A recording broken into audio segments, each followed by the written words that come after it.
Okay, IDs. What I'm going to do right now is I want to run you through a few different styles of concept checks, and of course, you're pretty familiar with these over the course of the semester. It's a type of formative assessment, right? Where we're in the midst of a lesson situation, and we want to make sure that a student is with us, that they're following along, that they're not getting tripped up, and we want to make sure that we nail this right in the middle of the lesson before we go any further. And so here we're in a situation where this is a project management course. It's one you've seen already. And what's happening here is the instructor has just outlined in the previous slides a number of different types of projects in project management. And you'll see down the bottom here the four major types of project types in project management. And what we have here is we have a matching exercise. And the reason why this is really important, the reason why it's really well placed right here is that as you can imagine, if we have four project types and some of them kind of look familiar, some of them are kind of have the potential of being confused with one another, it's a really good idea to place a concept check right there to make sure formatively that they're following along, that they're getting this, that there's no mix-ups, that there's no misconceptions, and if there are, we can correct it right away. So that's the strategy behind why this particular concept check is placed right here. So as you can see, it's a matching exercise. One of the things that makes it really good is that it's not just a very factual, match the definition to the term. What we've done here is we've made it experiential.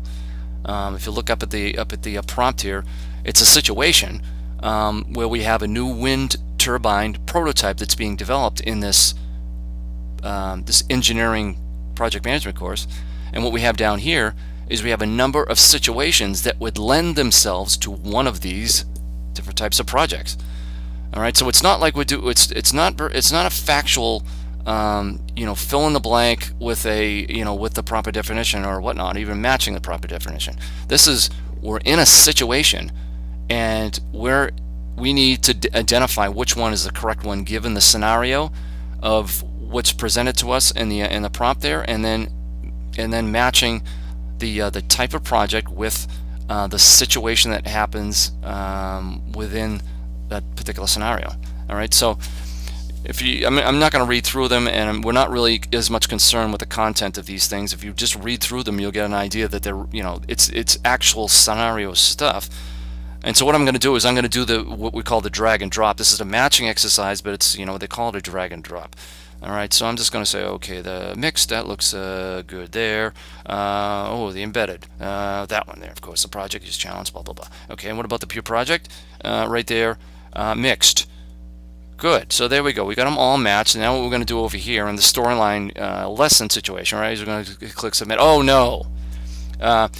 This is not right. Now, what I can tell you from my thinking is if I'm going through this and I'm matching these up and I'm feeling pretty confident that they're correct, and I don't get it right, I'm really getting this feeling where, man, I really want to try this again because I can't believe that I'm wrong.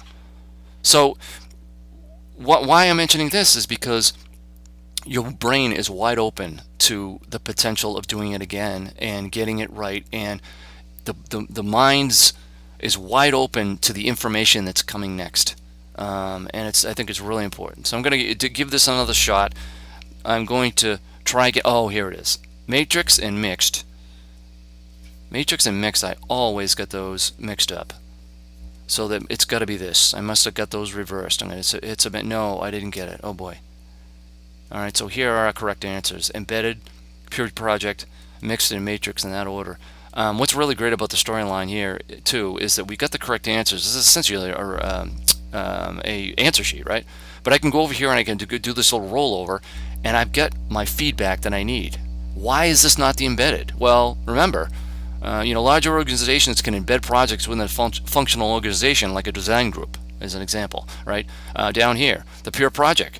Pure project is separated from the rest of the organization, and it's led by a project manager, right? And so we get those pieces of feedback, and the whole hope here, IDs, is once the particular student has gone through this, and maybe they've gotten them wrong, they're going to correct it, because we've given them the correct answer, and we've given them the proper feedback that they're going to need, so that moving forward they're not going to be confused again. If they were to get the correct answer, I can tell you that each of these is kind of summarized in the correct answer feedback. So it says something to the effect of, correct, as you know, embedded projects, blah blah blah, and the pure project, of course, is blah blah blah blah blah. All right, it's going to give you the positive feedback that you need to reaffirm and actually to teach, essentially, I think, through the feedback, because even when they get them correct, they may not be getting all of these, understanding these all perfectly well, and that feedback is going to fill in the blanks for them as well, even if they've gotten it right.